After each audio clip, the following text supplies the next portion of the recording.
Video है हमारा गुणनखंड के बारे में, यानी कि अभाज्य गुणनखंड क्या होते हैं और इनके बारे में हम डिटेल से अध्ययन करने वाले हैं।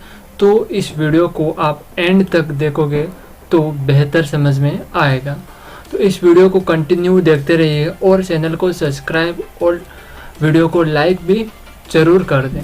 तो चलिए वीडियो में आगे बढ़ते हैं और हम अभाज्य गुणनखंड को यहाँ पर पढ़ते हैं। ये वीडियो आप सब क्लास देख सकते हो, मतलब कि क्लास 6 से लेकर आप 12 या किसी कंपटीशन की भी तैयारी कर रहे हो तो भी ये वीडियो आपके लिए है। तो चलिए वीडियो को शुरू करते हैं और हम आगे बढ़ते हैं इस वीडियो के पार्ट में। यहाँ पर लिखा है अभाज्य गुणनखंड, यानी कि अभाज्य गुणनखंड किसे कहते हैं उसका ही पहले हम अध्ययन करेंगे अभाज्य गुणनखंड क्या होते हैं। तो यहाँ पर लिखा हुआ है किसी भी संख्या के वे सारे गुणनखंड, यानी कि वो सब गुणनखंड होंगे, वे सारे गुणनखंड जिनमें केवल अभाज्य संख्या हो, यानी कि वे संख्या जिनमें केवल अभाज्य ही संख्या हो। गुणनखंड कौन से गुणनखंड? जिसमें अभाज्य संख्या हो, उसे हम क्या कहते हैं? अभाज्य गुणनखंड कहते हैं। एक बार और समझने की कोशिश करेंगे। किसी भी संख्या के वे सारे गुणनखंड, यानी कि जो भी किसी भी संख्या के जो गुणनखंड आएंगे किसी भी संख्या के, वे अभाज्य संख्या है, यानी कि वो संख्या आएगी कौन सी आएगी? अभाज्य संख्या आएगी, तो अभाज्य गुणनखंड कहलाते हैं, यानी कि वो आएगा जो अभाज्य गुणनखंड कहलाता है। तो हम इस प्रकार से यहाँ पर एक मैंने उदाहरण लिखा है, इस उदाहरण को हम समझने की कोशिश करते हैं कि इसे अभाज्य गुणनखंड किस प्रकार से किया जा सकता है। तो यहाँ पर आप साइट में देख सकते हैं, मैं एक अभाज्य गुणनखंड करके बता रहा हूँ कि यहाँ पर आपको दे रखा है 100। अब 100 का आपको अभाज्य गुणनखंड करना है। अभाज्य गुणनखंड का मतलब समझो तो आप इस नाम से ही समझ सकते हैं कि अभाज्य गुणनखंड जो भी संख्या आएगी वो उस संख्या में केवल एक का भाग जाएगा या उस सेम संख्या का ही भाग जाएगा।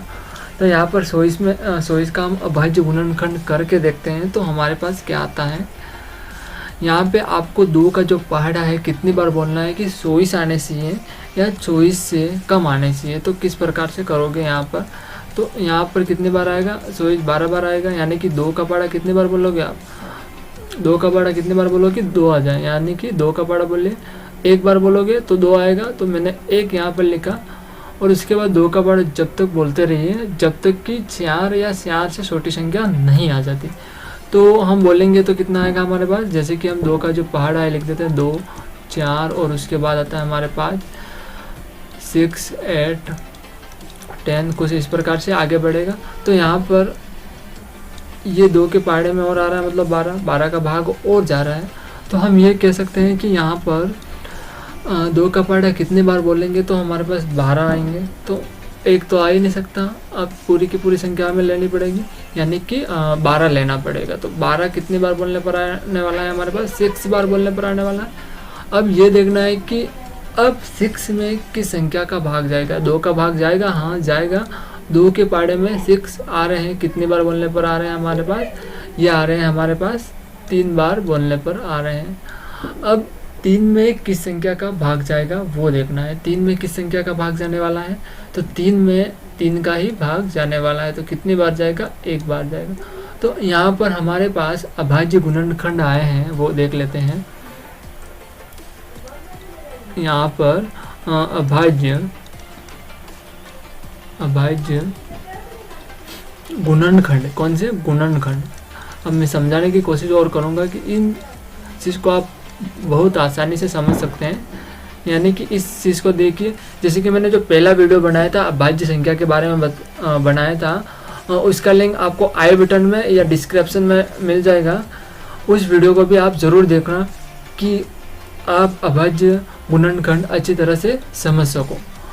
यहाँ पर देख सकते हैं कि अभाज्य गुणनखंड, यानी कि जिसका भी किसी भी संख्या का हम गुणनखंड करेंगे तो वो संख्या हमारे पास आएगी अभाज्य गुणनखंड ही आएगी। जैसे कि 2 है इंटू 2 इंटू 2 इंटू 3। अब इसे अभाज्य गुणनखंड क्यों कहते हैं? एक बात आती है हमारे पास कि इस संख्या को अभाज्य गुणनखंड क्यों कहते हैं। इस बात को आप अच्छी तरह से नोट कर सकते हैं कि यहाँ पर मैं लिख रहा हूँ कि इसको अभाज्य गुणनखंड क्यों कहते हैं। अभाज्य गुणनखंड यानी कि जो भी हमारे पास जो गुणनखंड आता है इसमें केवल किसी भी संख्या का हम गुणनखंड करते हैं। अब एक परिभाषा या फिर एक पॉइंट लिख सकते हो आप, किसी भी संख्या का यानी कि किसी भी संख्या का गुणनखंड करोगे। क्या करोगे? गुणनखंड करोगे यानी कि करोगे तो हमारे पास क्या आएगा? हमारे पास कौन सी संख्या आएगी? हमारे पास अभाज्य गुणनखंड आएंगे। कौन से गुणनखंड आएंगे? अभाज्य गुणनखंड। यहाँ पे लिखता हूँ मैं, अभाज्य गुणनखंड प्राप्त होंगे। क्या? गुणनखंड प्राप्त होंगे। ये पॉइंट आप अपने नोटबुक में नोट डाउन कर दें कि इस प्रकार से जो किसी भी संख्या का हम गुणनखंड करते हैं तो वो जो संख्या प्राप्त होती है, अभाज्य गुणनखंड संख्या प्राप्त होती है, उस संख्या में क्या होगा? हम ये पॉइंट भी लिख सकते हैं, उस तो यहाँ नहीं लिखेंगे। इस पॉइंट को आप एक बार नोट डाउन कीजिए। मैं इसको अभी मिटाता हूँ और वापस दूसरा पॉइंट लिखता हूँ यहाँ पे।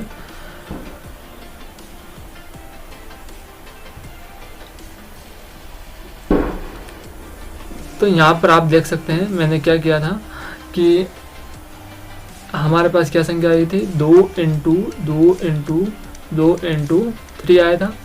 ये संख्या हमारे पास क्या आए थे? गुणनखंड आया था। कौन क्या आया था? गुणनखंड। और इसे हम अभाज्य गुणनखंड क्यों कह रहे थे? क्योंकि अब 2 में ओनली फॉर 2 का भाग ही जाएगा। पहली बात, 2 में ओनली फॉर 2 का ही भाग जाएगा और क्या आएगा? 1 आएगा।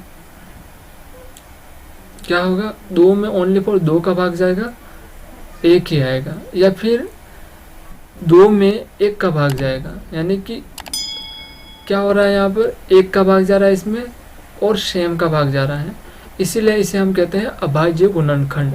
तीसरी संख्या देख लेते हैं। इसमें ओनली फॉर 3 का भाग जाएगा और उस सेम संख्या का भाग यानी कि सेम संख्या का भाग जा रहा है और इसमें 1 का भाग और जाएगा। तो दिस इज अभाज्य संख्या, यानी कि इसे हम अभाज्य संख्या कहते हैं।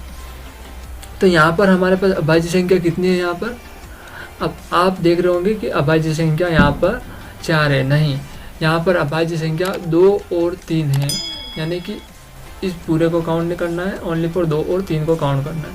तो यहाँ पर हम ये लिख सकते हैं कि हमारे पास अभाज्य संख्या क्या? अभाज्य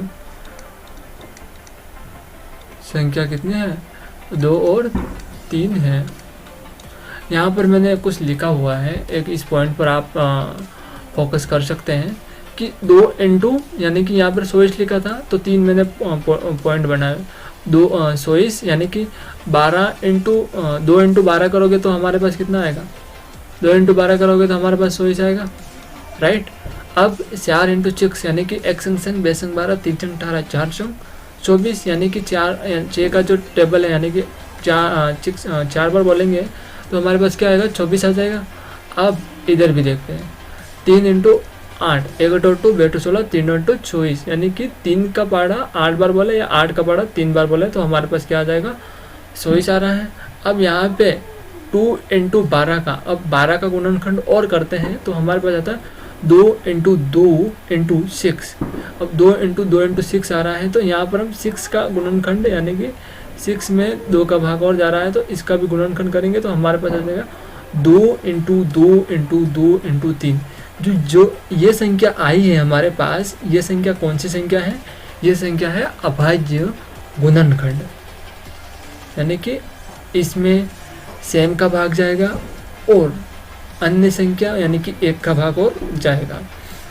यहाँ पर इसी प्रकार से 4 का गुणनखंड किया, 2 इंटू 2 कितना हो गया? 4 और 6 रह गया और 6 का गुणनखंड वापस किया मैंने यहाँ पे तो 2 इंटू 6 यानी कि 2 इंटू 2 इंटू 2 इंटू 3 आ गया। तो ये क्या हो गया, गुणनखंड हो गया। और ये कौन से गुणनखंड हो गए हमारे पास, अभाज्य गुणनखंड हो गए।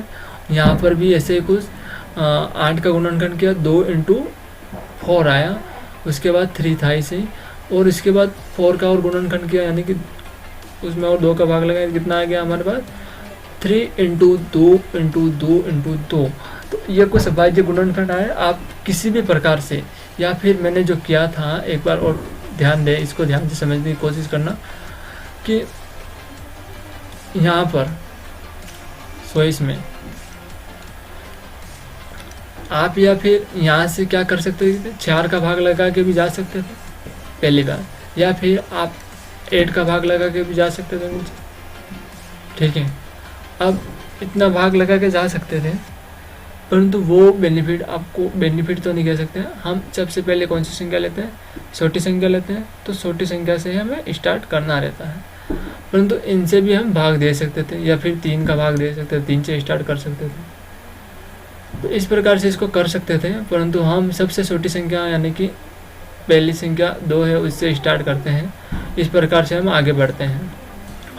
अब यहाँ पर कुछ पॉइंट लिखा है, 2 इंटू 2 इंटू 2 इंटू 3 गुणनखंड, यानी कि 24 के अभाज्य गुणनखंड हैं, जिनमें से 2 व 3 अभाज्य संख्या, यानी कि यहाँ पर कौन कितनी अभाज्य संख्या, 2 और 3 क्या है, अभाज्य संख्या है। कुछ सवाल करते हैं, जैसे कि यहाँ पर 16 के अभाज्य गुणनखंड क्या होंगे, 16 के अभाज्य गुणनखंड किस प्रकार से करोगे। और उसके बाद हमारे पास है 56 का अभाज्य गुणनखंड, और उसके बाद 70 का अभाज्य गुणनखंड। यहाँ पर हम 16 का अभाज्य गुणनखंड यानी कि गुणनखंड करके देखते हैं। यहाँ पे पहला पॉइंट है, यहाँ पे क्या करेंगे, 16 लिखेंगे। 16 में 2 का भाग जा रहा है तो कितनी बार जाएगा, 8 बार जाएगा। अब क्या करेंगे, 2 का पाड़ा कितने बार बोलेंगे, तो 8 आने चाहिए। कितने बार बोलेंगे, 4 बार बोलेंगे।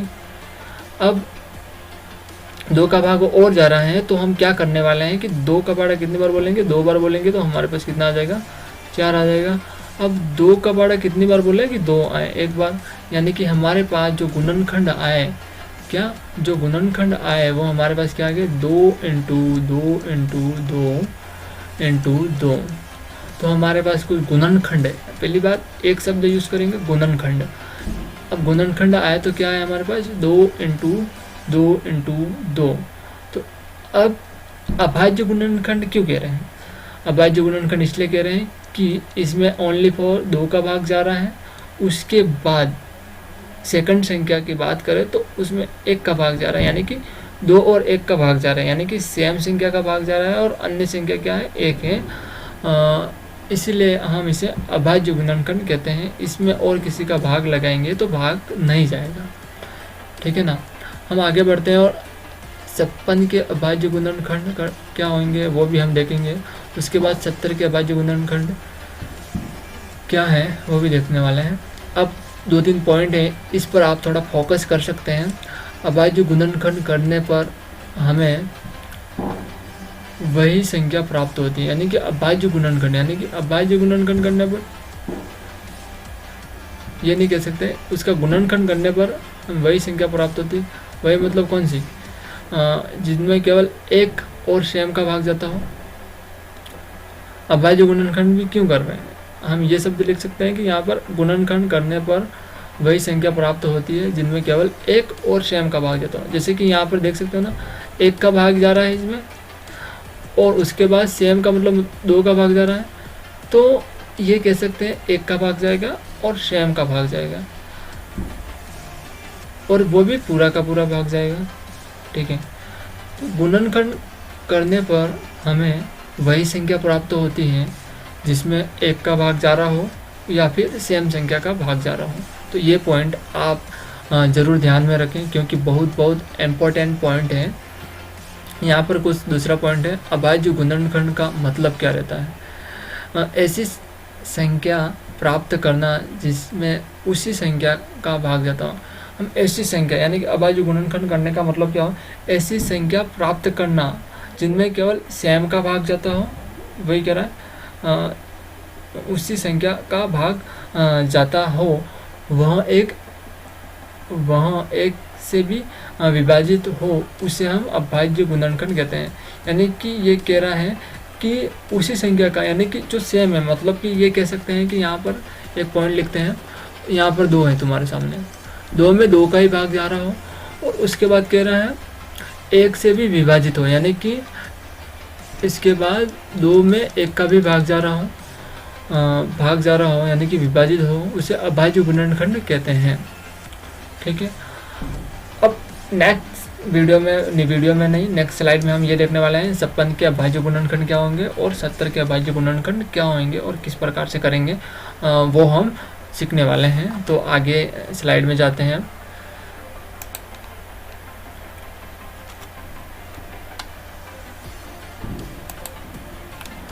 तो हमारे पास नेक्स्ट स्लाइड खुल के आ गई है, जिसके हमें अभाज्य गुणनखंड करने हैं। तो किस प्रकार से करेंगे वो यहाँ पर अभी हम देखेंगे।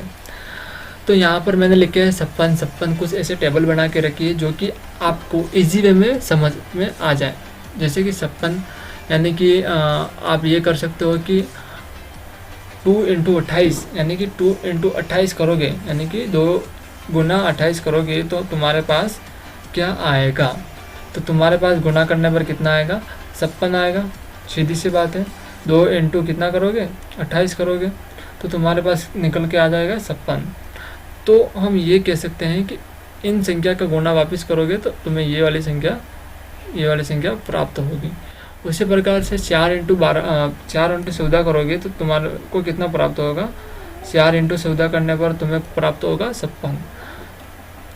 यानी कि इस संख्या का गुणा करोगे तो वापस आप यहाँ पहुँच जाओगे। इसी प्रकार से 7 × 8 करोगे तो तुम यहाँ पर पहुँच जाओगे। और वापस ये वाली कंडीशन है, इसको आप इग्नोर कर सकते हैं। अब क्या करते हैं, इधर ध्यान दें। 2 × 2 × 2 करने पर क्या आएगा, 2 × 2 करोगे तो कितना आएगा, 4 आएगा। और 4 का गुणा 14 से करोगे कितना आएगा, हम सीधे वहाँ चले जाएंगे 56 पे ऊपर। आप समझ में आया, सीधे कहाँ जाएंगे, 56 के ऊपर। अब वापस 14 के गुणनखंड करोगे तो तुम्हारे पास कितना आएगा, 2 × 2 × 2 × 7। तो इसका जब वापस गुणा करोगे तो आप सीधे वहाँ पहुँच जाओगे। अब एक बात ये आती है अभाज्य गुणनखंड।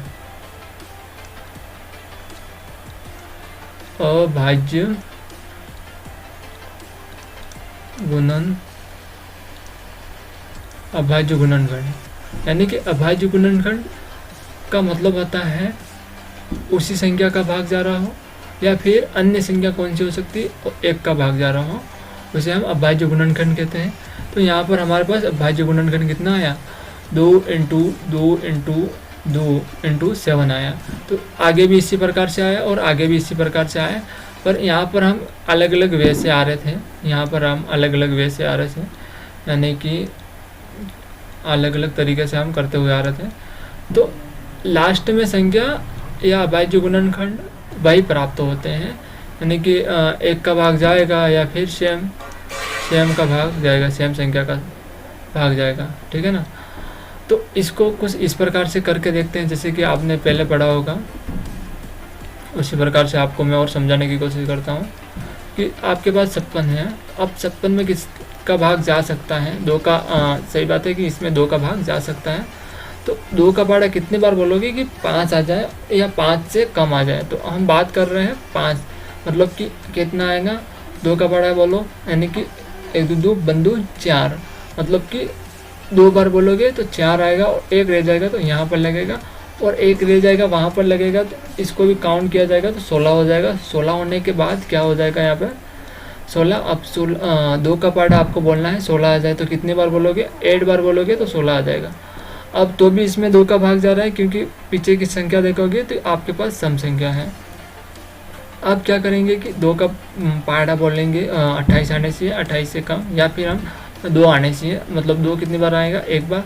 अब ये कर सकते हो कि 2 का पहाड़ा बोलो आप 8 आने चाहिए या फिर 8 से कम, मतलब कि 4 बार बोल सकते हो। तो हमारे पास कितना है, अब भी इसमें भाग जा रहा है तो हमारे पास कितना आया, 14 आया, मतलब कि 14 आया। तो इसमें 2 का भाग और जा रहा है तो इसमें और भाग दे देते हैं तो कितना आएगा, 7 बार जाएगा। अब 7 का भाग 7 किसके पहाड़े में आता है, 7 एक तो आता है सेम के पहाड़े में और एक आता है एक के पहाड़े में, तो ये आ जाएगा हमारे पास। तो इसके जो अभाज्य गुणनखंड निकल के आते हैं, यानी कि गुणनखंड निकल के आते हैं 2 इंटू 2 इंटू 2 इंटू 7। तो इसको अब अभाज्य गुणनखंड इसलिए कह रहे हैं कि इसमें ओनली फॉर 2 का भाग जाएगा और 1 का भाग जाएगा। तो यहाँ पर जो अभाज्य संख्या कितनी आई है हमारे पास, 2 और 7 अभाज्य संख्याएँ आई है। तो कुछ इस प्रकार से इसको हम कर सकते हैं। आप इस वे में भी कर सकते हो या फिर आप इस तरीके से भी अभाज्य गुणनखंड किसी संख्या के कर सकते हो। अभाज्य गुणनखंड का मतलब ये रहता है कि उसमें सेम का भाग जा रहा है या और अन्य संख्या 1 का भाग जा रहा है, इसलिए इसे हम अभाज्य संख्या कहते हैं।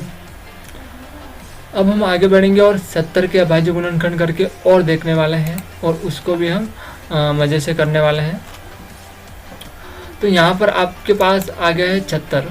अब 70 के अभाज्य गुणनखंड किस प्रकार से करोगे और किस प्रकार से करने वाले हो आप करोगे या मैं करूँगा, कोई भी करेगा, परंतु इसके अभाज्य गुणनखंड अभी करने हैं।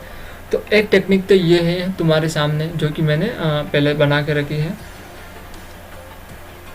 यहाँ पर 70 दे रखे हैं। अब 70 क्या करेंगे, 2 इंटू 35 करने पर तुम्हारे पास सीधा आंसर आएगा 70। अब 35 का गुणनखंड करेंगे तो हमारे पास आएगा 7 इंटू 5। 7 इंटू जब 5 करेंगे तो हमारे पास आ जाएगा 35। 35 इंटू 2 करेंगे तो हमारे पास आ जाएगा सीधा आ जाएगा 70। तो हमारे अभाज्य गुणनखंड यहाँ गुणनखंड कितने हो गए, 2 इंटू 7 इंटू 5 कितने होंगे, 2 इंटू 7 इंटू 5। ये हमारे अभाज्य गुणनखंड हो गए। अभाज्य गुणनखंड क्यों कहा गया है, क्योंकि इसमें केवल 1 का भाग जा रहा है और सेम संख्या का भाग जा रहा है, इसलिए हम इसे अभाज्य संख्या कहते हैं। इसी प्रकार से हम आगे देखते हैं। हम यहाँ पर 10 इंटू 7 करने पर भी हमारे पास क्या प्राप्त होगा कि 70 प्राप्त होगा, और यहाँ पर 5 इंटू 2 करेंगे तो 10 प्राप्त होगा, और उसके बाद 7 का गुणा कर देंगे तो हमारे पास सीधा आ जाएगा 70। तो सीधे हम डायरेक्शन में वहाँ पहुँच जाएंगे। उसी प्रकार से आगे बढ़ते हैं और 12 क्या करते हैं हम कि 14 इंटू 5 करने पर हमारे पास क्या आता है कि 14 इंटू 5 करोगे तो तुम्हारे पास सीधा आ जाएगा 70 आ जाएगा, और 70 आने के बाद हम क्या ये कह सकते हैं कि 70 आएगा। अब 14 का गुणा करोगे तो 7 इंटू 2 14 आएंगे, और 14 इंटू 5 करोगे तो 70 आएंगे। सीधे डायरेक्शन वे ऑफ यहाँ पर पहुँच जाओगे। अब ये बात करते हैं कि हम इजी वे में जैसे पहले करते थे उसी प्रकार से गुणनखंड करके देखते हैं। यहाँ पर देखेंगे कि 70 का गुणनखंड करना है। तो पहली बात तो ये आप समझ सकते हो यहाँ पर कि इसके अभाज्य संख्या, यानी कि इसमें अभाज्य संख्या कितनी होगी,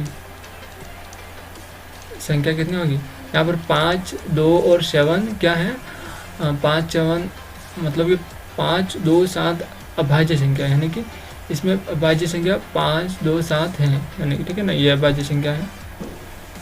अब इसको इस विधि से करके देखते हैं। इसमें 2 का भाग जाएगा क्योंकि फिर पीछे 0 लगा हुआ है। कितनी बार बोलोगे, 35 बार आ जाएगा, या आधा हो जाएगा। अब इसमें तो हम कह नहीं सकते कि 35 का भाग जाएगा ही नहीं, तो यहाँ पर हम 7 का भाग लगाते हैं, या फिर सॉरी यहाँ पर हम 5 का भाग लगाते हैं। यहाँ पर हम कितना भाग लगाएंगे, 5 का भाग लगा के देखने वाले हैं।